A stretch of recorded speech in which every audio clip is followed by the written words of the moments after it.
Outriders is now out, and you'll likely notice that developer People Can Fly shooter RPG hybrid is fairly straightforward. That said, there are a few features and mechanics that the game quickly glosses over or never explains, and they're quite helpful to know. So here's 10 tips to help you become a top-tier Outrider. If you find these tips helpful and want to keep up to date on Outriders, as well as a few other shooter RPGs, be sure to subscribe. Sure, you have plenty of incredible superpowers in Outriders, but each class has a pretty devastating melee attack too. In a pinch, these melee attacks can save you when you're backed against a wall and waiting for one of your abilities to recharge, but their primary use is offense, and sometimes there's no better way of beginning your attack than running straight at the enemy encampment. When you use a melee attack while sprinting, your character will leap into the air and slam down on the ground to deliver an area of effect explosion, a powerful opening move to any attack, especially if you're playing as the tank-like Devastator or rogue-like Trickster, and are looking to get up close and personal anyway.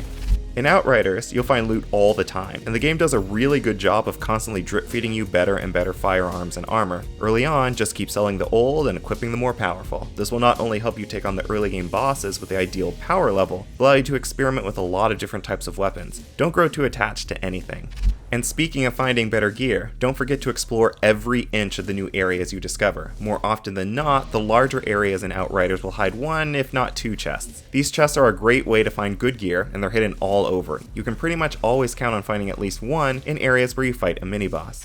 After the intro chapters of Outriders, you'll unlock crafting. Here's where you should start paying a little bit of attention to what you loot. Keep upgrading to the best you have, but whenever you find rare or epic items, or if you're really lucky, legendary items, take the time to look at the mods they have. When those weapons and armor are no longer up to snuff, dismantle them instead of selling them. This will give you the mods on those items, so that you can then craft onto any rare or epic weapon or armor you find. Additionally, you can change how a gun behaves to better fit your ideal playstyle, like adjusting a fully automatic gun to be burst fire.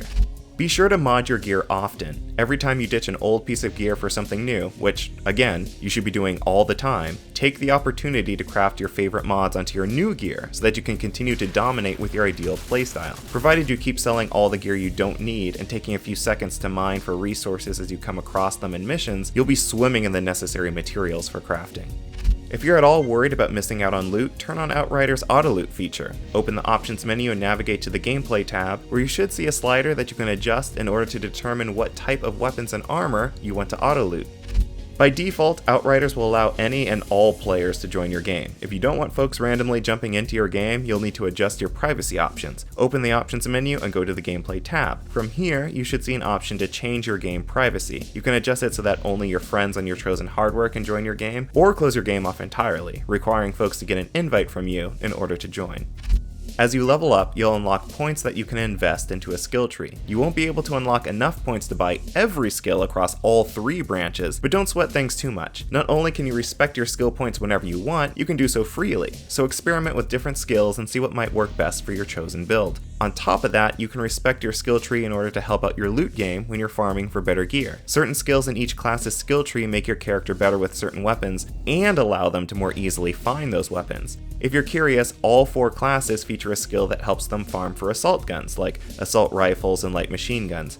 However, only the Devastator and Trickster have a skill to help them farm for shotguns, and only the Pyromancer and Technomancer have a skill for helping them farm for rifles and snipers. Just because you unlock a new world tier doesn't mean you always have to play at that world tier. You should play on the highest world tier you've unlocked as often as possible, just to ensure you're still getting loot drops that will boost your power level. However, if you're stuck on one fight, just lower your world tier, get past it, and then raise the world tier again afterwards. There's no penalty for doing so, and it's better than frustratingly throwing yourself at the same section of the game for longer than you have to. Every time you unlock a new world tier, you'll get a new reward. In order to accept the reward, you need to open the world tier menu. It won't unlock automatically. Early on, your rewards aren't much to write home about, as they're largely low-level gear or resources. However, you'll eventually start to get epic and legendary loot, so don't forget to claim those rewards in order to unlock some powerful armor or weapons. And those are the tips and tricks we've come up with so far. If you notice anything in Outriders that you think other folks should know, comment below. And be sure to subscribe so that you don't miss out on our coverage of Outriders, like our video review.